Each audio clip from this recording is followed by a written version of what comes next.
Takže ahoj, volám sa Hečko a budem sa zaoberať tutoriálmi od TeamSpeaku 3. V tomto prvom tutoriáli sa dozviete, ako si stiahnuť a ako si vytvoriť svoj vlastný TeamSpeak 3 server, na ktorom sa môžete učiť všetky vlastnosti TeamSpeaku. V ďalších dieloch sa dozviete, ako si vytvárať roomky, ako si vytvárať ikonky, čo znamenajú všetky permissions, čiže všetky práva na TeamSpeaku. Proste všetko o TeamSpeaku si povieme v ďalších dieloch. Takže ako som hovoril, v tomto diele si stiahneme TeamSpeak 3 server a nainštalujeme si ho, vlastne vytvoríme. Takže začneme tým, že pôjdeme na Google, napíšeme si TeamSpeak 3.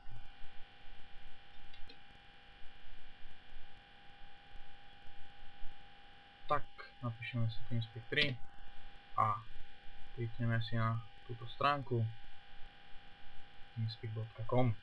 Z tejto stránky si stiahneme server, buď 32 bitový alebo 64, záleží od vašeho počítača.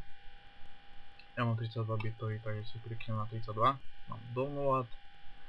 Toto sa nikomu čítať nechce, takže dáme I agree a dáme submit. Na tejto stránke nič extra, prejdeme hneď k downloadu, dáme no thanks. A začne nám to stiahovať TeamSpeak 3 server. Dáme OK. A začne nám to stiahovať. Ja si to zruším, pretože už to mám stiahnuté. Tak, dáme si to niekde na plochu, alebo kde nám to je najlepšie tak otvoriť. Klikneme na to, otvoríme si tento priečinok. A tu ho máme, TeamSpeak 3 server. Klikneme si na ňo dvakrát a začne nám to otvárať. Keď nám vyjde takéto niečo, dáme odblokovať. Áno, vyjde nám takáto tabuľka, z ktorej si tento tu dlhý riadok musíme okopírovať a ďalej pokračujeme tým, že si stiahneme z tejto istej stránky stiahneme klient, tiež taký istý ako server, čiže ja si stiahnem 32 bitový, dáme download, vlastne to isté, máme submit a no thanks.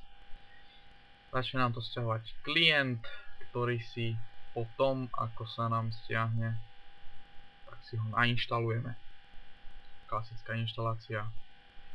Ja ho mám už nainštalovaný, takže ho nebudem znova inštalovať. Tu ho máme. Otvoríme si tento TeamSpeak 3 klient. Dáme connection and connect. No a teraz do server adresy napíšeme localhost. Píše sa local host a nickname si dáme aký chceme. Dáme connect a otvorí nám to vlastne TeamSpeak. Do tohto riadku si okopírujeme tento riadok, čo nám vyšiel a čo sme si mali okopírovať a dáme OK. Tak, teraz nám to hodilo z server admina celého tohto nášho TeamSpeaku, takže máme práva robiť si s týmto TeamSpeakom čo chceme. Jasné, že je to len náš TeamSpeak, nikto iný sa tu zatiaľ nemôže napojiť.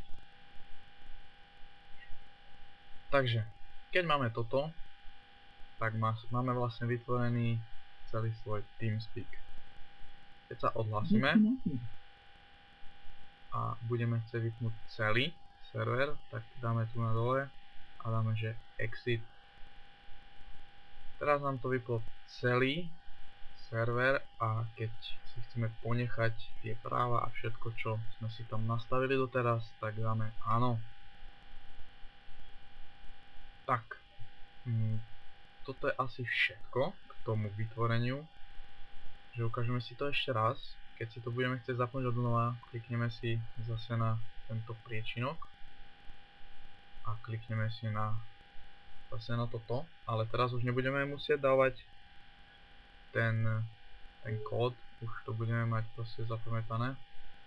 Tak, tu dole sa nám zapne TeamSpeak server, zapneme si zase TeamSpeak 3 klient, dáme connections, connect, localhost a dáme, že connect.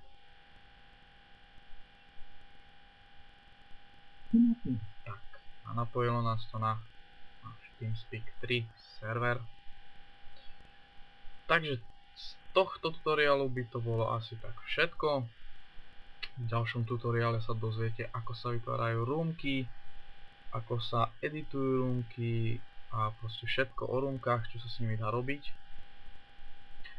Takže zatiaľ sa majte, vidíme sa v druhom diele. Tak, čau.